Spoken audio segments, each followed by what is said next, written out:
When the Epstein files were recently released, what I felt was not just anger, there was so much anger, believe me, you, but more than that, I had this very deep sinking feeling because the messaging that every time something like this comes about, the messaging that we get is the same, right?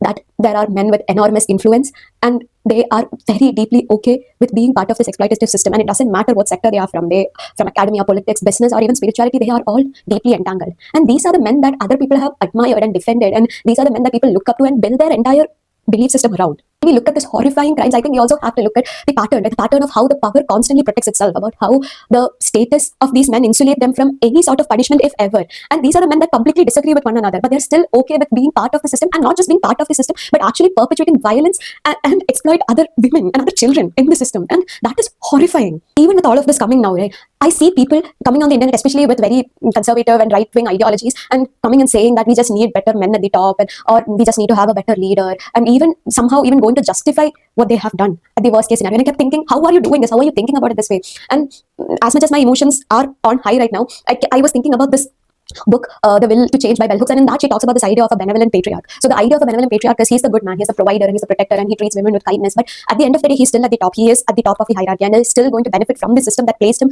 at the top. And with this political climate where everything is so uncertain and we do not know who to trust, it makes sense that people are going to want to have a benevolent patriarch. There is this renewed comfort in specific gender roles or tradition or leadership, and these are the people who do not have any problem exploiting the uncertainty and the lack of safety we feel. These are the people who would exploit the system by shoving down your throats content like rat wife content, because they know for a fact that if they package this hierarchy into cute little packages of safety and to show you that if the dependence that they show is actually peace, people are so scared they might actually end up buying it. We are often told that the mother sacrifice is the ultimate love, or how the women's resilience and compassion is unparalleled and nobody can do what a woman can do. And all of this, while it might be true, it also, I think, reinforces the idea that a woman's worth is only associated to how much she can endure and how much her worth is dependent on how other people need her. And meanwhile, the men are, especially the powerful men, are still at the top, and even when they fall, as we are seeing now, the system barely moves. This is the part that breaks my heart. Not just that powerful men can cause so much harm, but it's just that the solution is to find better ones, kind ones, enlightened ones, as if the personality is the problem and not the structure. And I keep connecting it back to the book where she says how patriarchy also emotionally constrains men.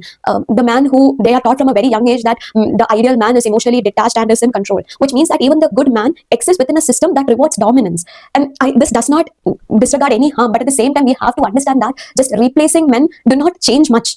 And as a woman, I just feel so powerless. And women in my life had told me about how much this affects them. And I'm seeing that on the internet landscape too. And it's so sad and horrifying. And that I don't think we are angry enough about all of the things that's going on in the world. And I keep getting reminded by the fact that the power is limited to certain hands. And however kind that hand might appear, we cannot trust them.